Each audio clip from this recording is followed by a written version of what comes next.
бар асари таркиши зарфи гази моеъ дар қаҳвахонаи Лола воқеъ дар хиёбони Рӯдакии шаҳри Душанбе рӯзи 20 июн 4 нафар захмӣ шуда, 3 нафари онҳо дар беморхона бистарӣ шуданд.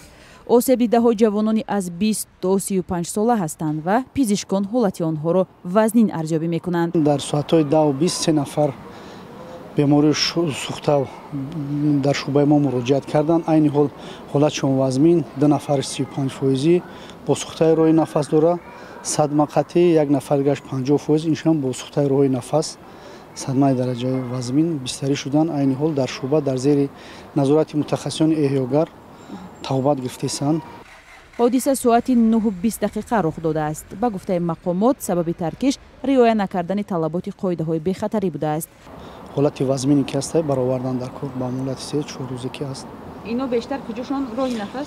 бисёртар сар, гардан, рӯй, қафас, сина, андомҳои боло, роҳҳои нафас сухтагие ки дар дуни памишени мондагианд ҷои маҳкамада.